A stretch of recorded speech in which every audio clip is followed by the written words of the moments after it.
Hey there. Today we are going live to talk with one person about her journey with long COVID and POTS. And I'm really excited for this conversation. So I'm going to invite Cara in and introduce myself. So if we haven't met, my name is Julie Hirschberg. I'm a neurologic physical therapist, and I'm the owner and founder of Reactive Therapy and Wellness, where I get to work alongside of our team and people like Cara, who, Cara, and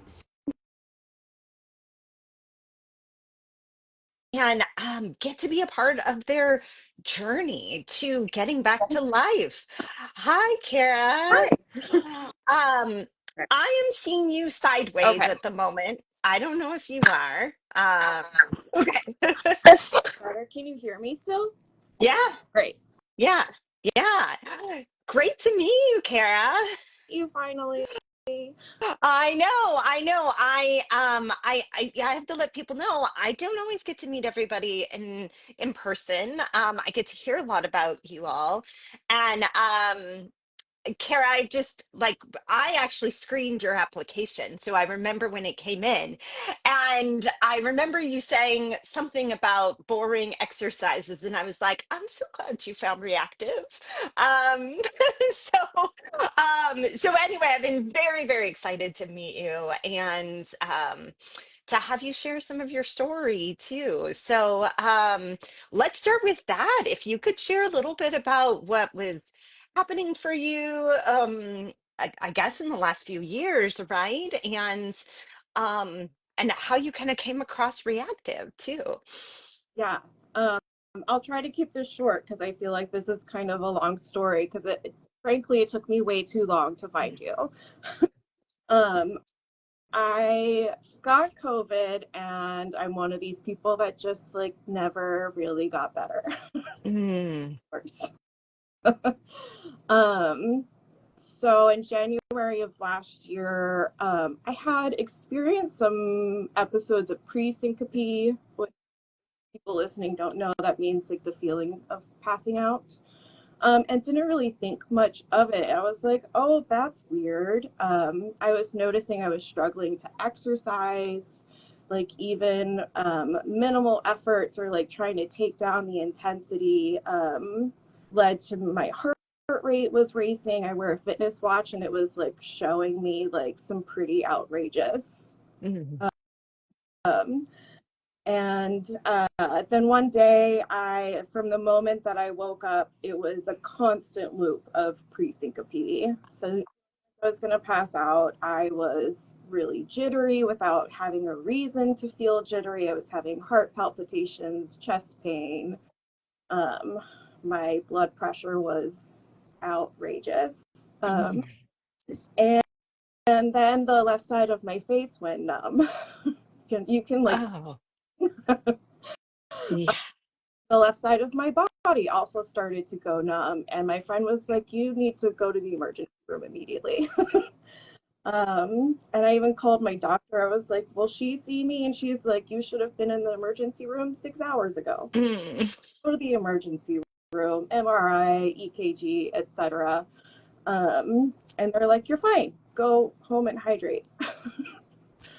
um, it was also around this time I was getting a ton of headaches, a ton of migraine every like 2 to 4 days. Mm. Um, so eventually saw my doctor, who referred me to a neurologist. We got the headaches under control, um, but everything else was still kind of a mystery. And so I to be like, I think we really need to talk about the possibility of long COVID. Um, and so it took a while to get into that, but luckily I actually got in early on a cancellation. That was the doctor that first mentioned, I think you have dysautonomia. Okay. Um, so how that leads to reactive, sorry. Like there was like a whole year of stuff that led to this. I had seen my dietitian when I was having the really bad headaches and migraines, and I remembered her saying, um, about something that helps her POTS patients. And so eventually later down the road, when I found out that I had POTS, I met with her again and I was like, hey, I'm really interested in like physical therapy. And she had mentioned reactive. So that's how I eventually stumbled across you guys. Yeah. And you had, I mean, first of all, thank you for sharing that story. And I think it's a common one of like a long time to figure things out. And you had also like you were kind of trying to do some stuff yourself to get get back your energy and your life, right? Absolutely. Um, I do a program called Street Parking that does, it's an online fitness community and they do daily workout programming as well as like additional programming, um, and like struggling to do that. And so I was trying to find ways to still do that without standing up. Like gives you the PDF of the CHOP Levine protocol and is like, do this. And I'm like, why am I doing this? Is the point of doing this? How is this supposed to help? I bought a rower, so I was doing the Levine protocol on my own, without any sort of guidance. And I found it boring. Like some people can like go run for an hour, right? And that's like the best part of their day. I am not that person. I appreciate that so much about you, Kara. And yeah, you're right. So I remember reading that in your application and going, oh, like this person's like been searching. You found some really good resources, like the original kind of POTS exercise protocol, the Levine, the CHOP, and then there's the modified CHOP, and now there's like many other things. And you were doing the things. But they are incredibly boring for one. I totally agree with that. And like it can be hard to know exactly how to progress yourself from the very get-go. So you found reactive, and obviously this is our love is to make these things not boring.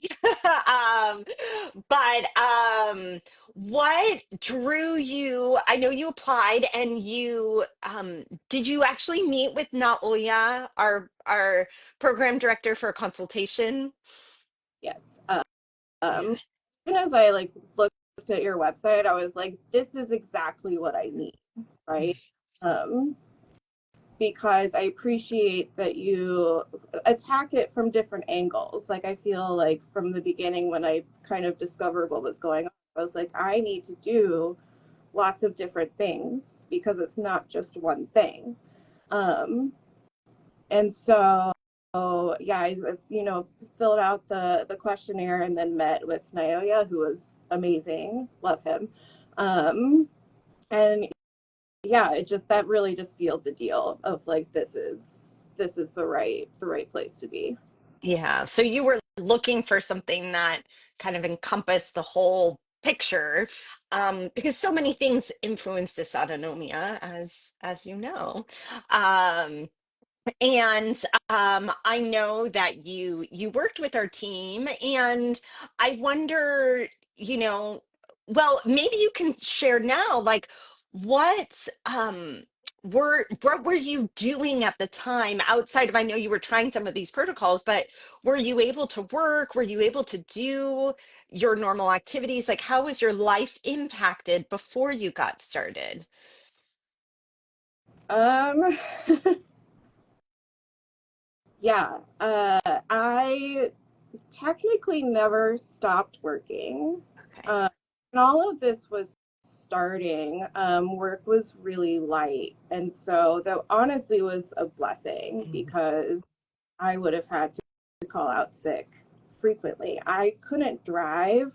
I couldn't stand. I at the computer screen for a very long period of time.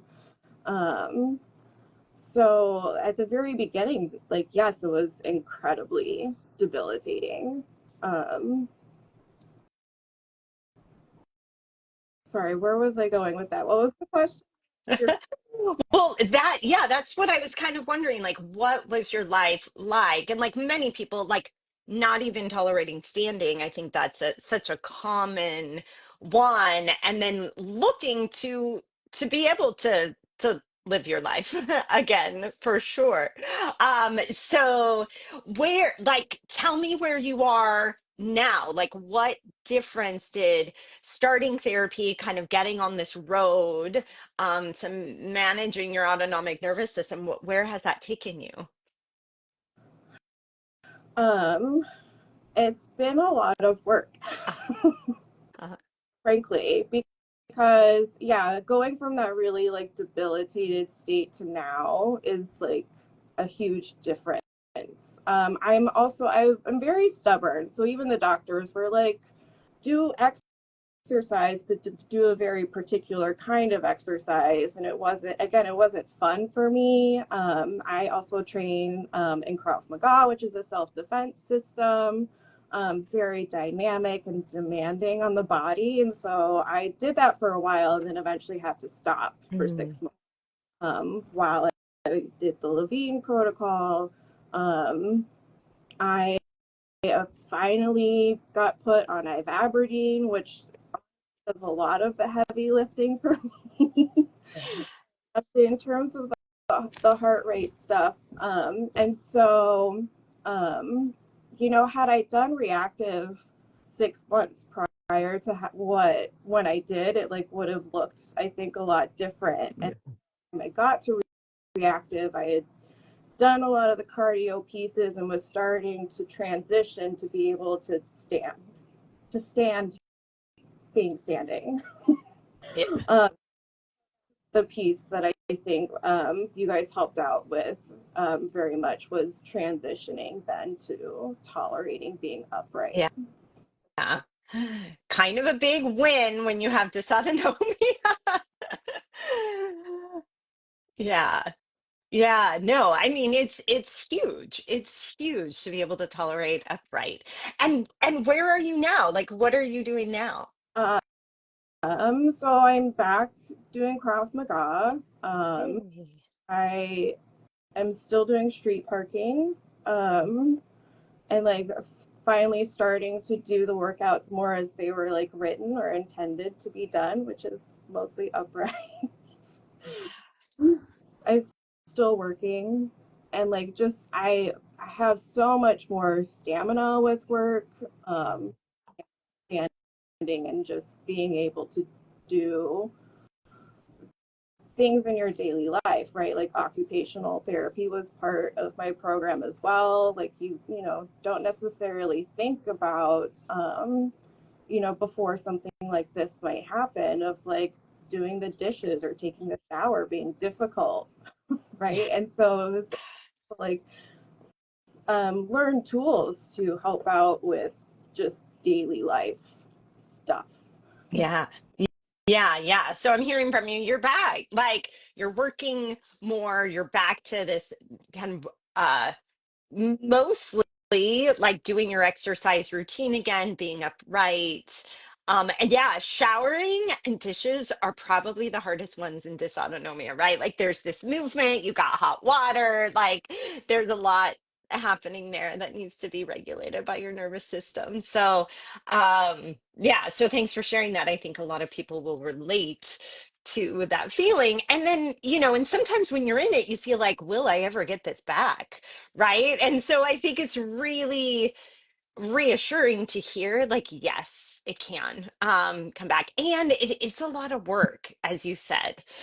And I think that's important to know. Like I feel like when I am working alongside our team and with folks through a program, it's like, gosh, it's a lot of effort. Not always like means you're running a marathon effort. It's just a lot of consistent practice, right? Yes, absolutely. Yeah.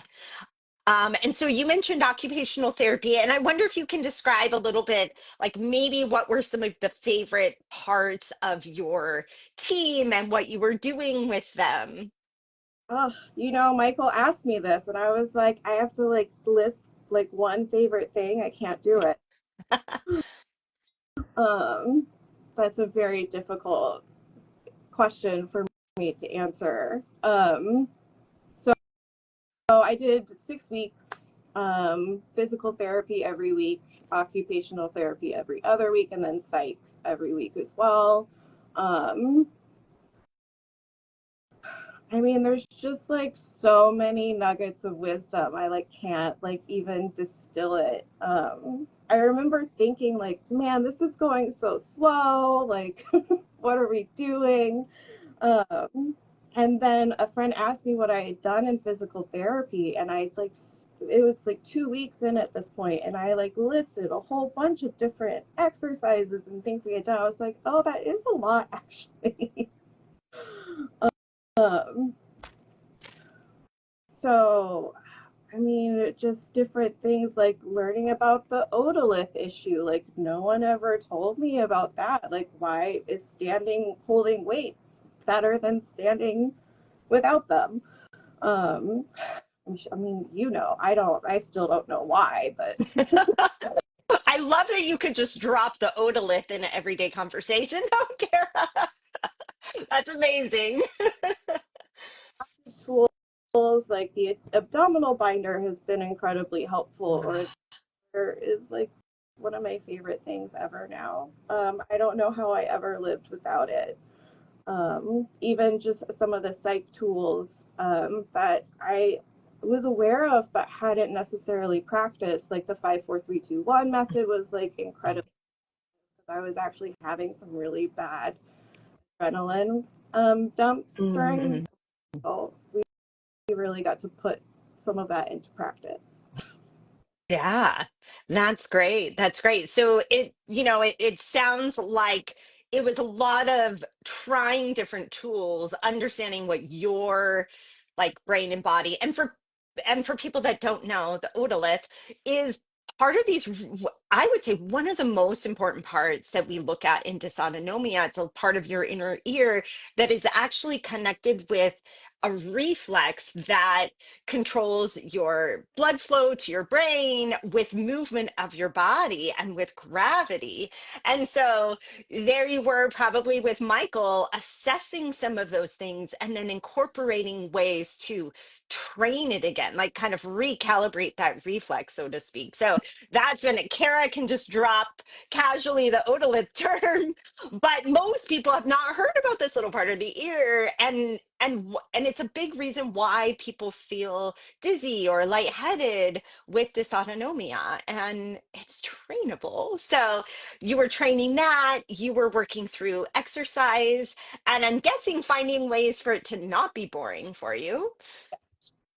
Yeah, did a great job in making it not a snooze fest. So, I mean, and like moving is challenging when you have POTS or dysautonomia, and so you're like, how would that be boring? But row for 50 minutes and it's pretty boring. It's pretty boring. It is. Really great, and like making exercises that were beneficial, something that it were possible without triggering symptoms, and then like weren't dull. I think one of like the overarching goal of doing this was that I wanted, because I knew I only had 6 weeks, right? Like that is a lot of time and also not a lot of time. Hmm. I wanted to walk away with a toolbox so that I could continue putting in the work. Yeah. Yeah. And I mean, I think that's such a great lesson too, is when it comes to dysautonomia, it's not like you can take a pill and it's gone. Although, as you said, medications can be really helpful, but there's no like, I would say, somebody even asked in the comments, like, how do you cure some of these things? It's not really about a cure. It's really about like maybe why this is happening, what is happening. And then for dysautonomia and POTS, it's a long-term game. It's not a short-term, like, let's work with you every day for a week and it's gone. As you said, 6 weeks isn't even enough. And I want to point out, we see a lot of people for an intensive program where we see them every day. We don't typically do that in POTS because that's counterproductive. It's too much. And yours was like once or twice a week for 6 weeks. And that's actually what people usually need. And I love that you knew and understood, like, I need tools to progress this over like a long period of time. And people can manage it really well. Is that a cure? No. No, it's not. When people are like, I cured my POTS, or like, I have IBS, and people are like, I cured my IBS, and it's like, no, you didn't. Like, you can get better. Yeah. Absolutely.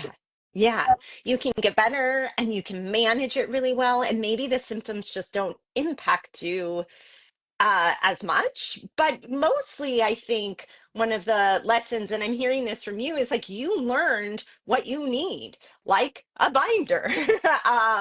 And probably, like, what are some other things that you would say you kind of learned about your brain and body that you now take into your everyday? Again, this is like, there's so much that I could um, say here. I,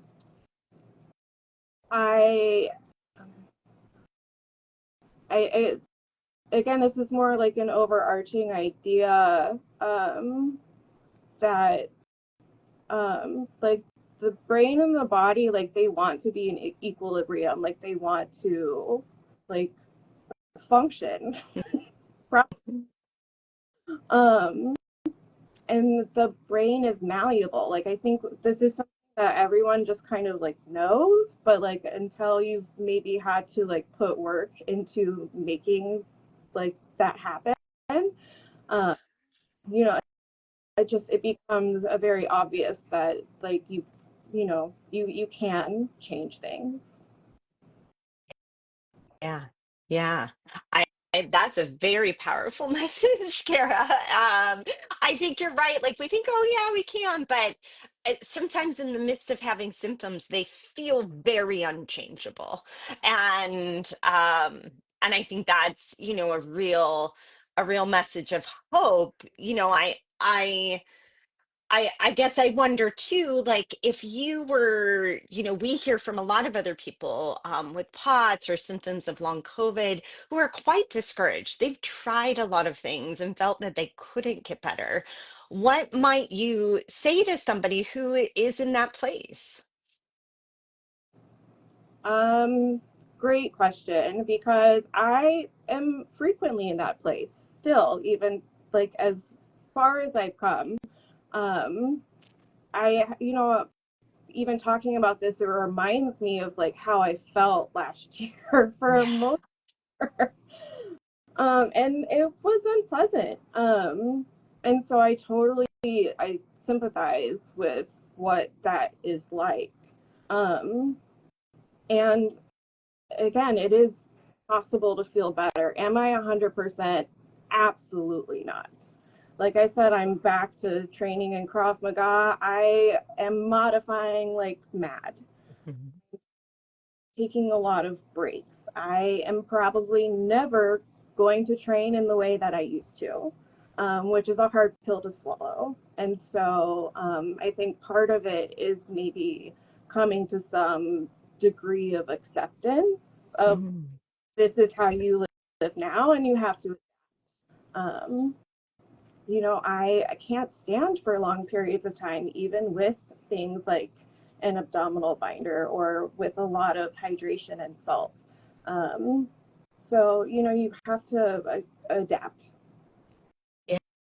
Yeah, yeah. So I think you said that so beautifully. That you can get better and you can feel better, and you might adapt your life too, so that you can still do the things that you love. They may just look a little different.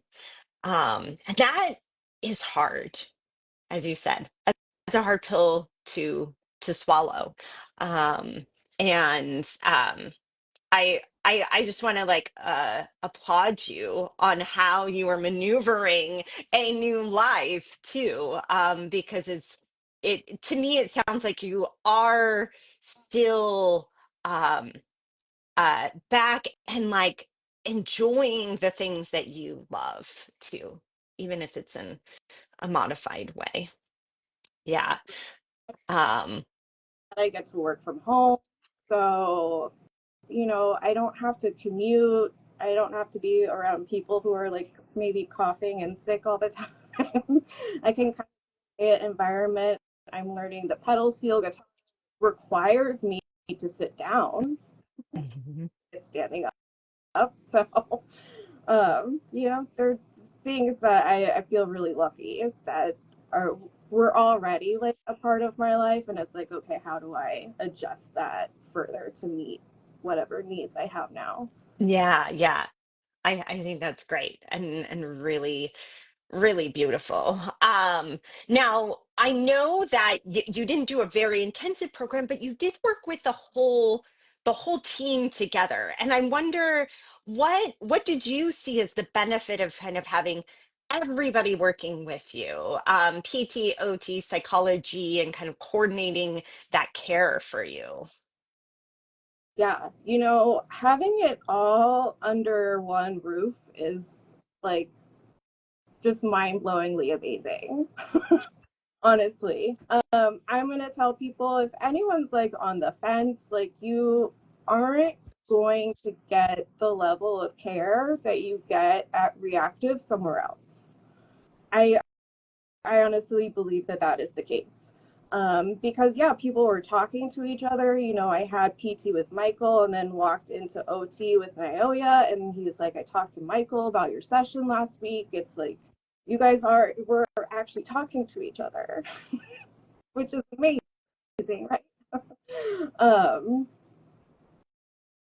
yeah, I did that answer your question? Yeah, yeah. No, I mean that is like that's why I love reactive. Like I love being a part of our team and kind of being able to figure things out together and to talk to people and collaborate. I think it's kind of the dream when it comes to healthcare. It's not the norm, but it's my dream.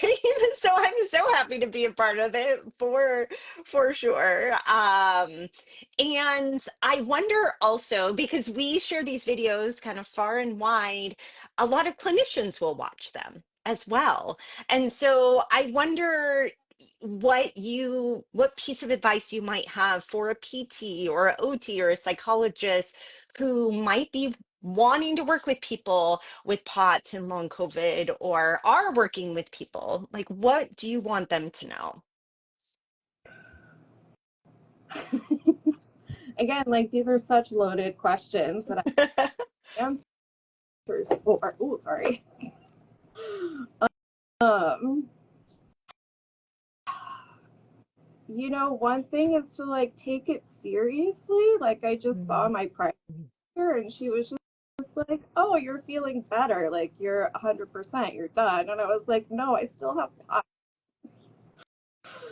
like that's not gonna change." I you know I don't know if this necessarily even applies to people who are going to be watching this video because they're going to be aware of what POTS is. Like, I went to the ER, primary care doctor, neurologist, my chiropractor, who also has a neurology degree, with what are textbook POTS symptoms, and no one caught it until I saw the long COVID doctor months later. Like, that's pretty mind blowing to me. That is mind blowing. I think that's a really great message though, because if you would have asked me maybe 5 or 6 years ago, I also wasn't screening for POTS and I might have missed those things because they overlap with other disorders, right? So I think a message of screening for it because it's so easy to screen. Every physical therapist, occupational therapist, primary care doctor, it could be screening. And we know a lot of things can be helpful for it. There's medications and there's lifestyle pieces that are extremely helpful. So, it could have really saved you a lot of time and symptoms to have it recognized earlier. I think it's a really good message. Every single physical therapist should screen for POTS when they're hearing these symptoms. From day one, like even from the first meeting with Naoya and then like actually doing the therapy, like I felt very understood right from the very beginning. Oh, we know exactly what's going on. We know why this is going on, and we have like tools to address it, which I think is really special. Again, like, or not everyone does that, and so you guys have the knowledge and you're putting it forward. um, And we've learned a lot from people like you, Cara. We have. So I'm very curious, like what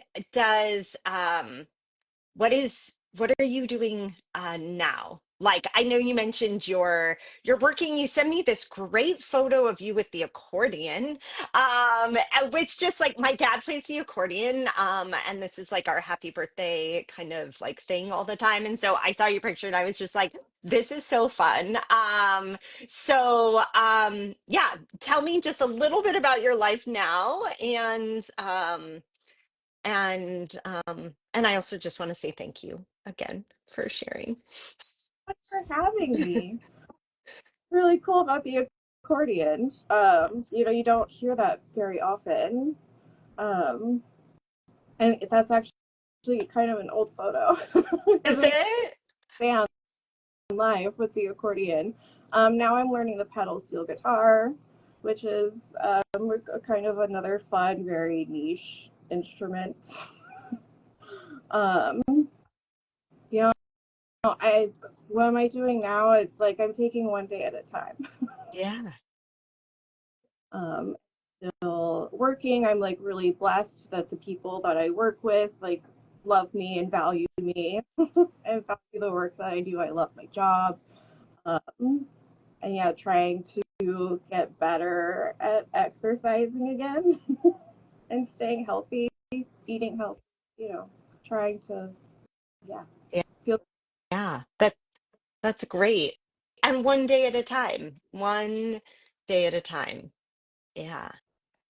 I love that lesson. I think there's many days I need that lesson, Kara. So I know, like, I love doing these interviews. I love hearing people's stories. They're so helpful for other people out there. But I have to tell you, you're helping me the most. Like, I'm getting the most out of these interviews, because there's like every single person I get to talk to just shares such great wisdom.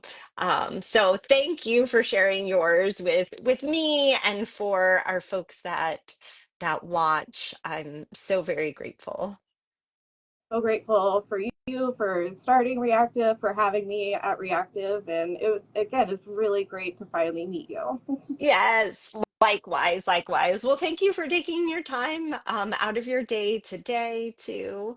And we'll keep cheering you on one day at a time. All right, Kara, take care. Here. Bye.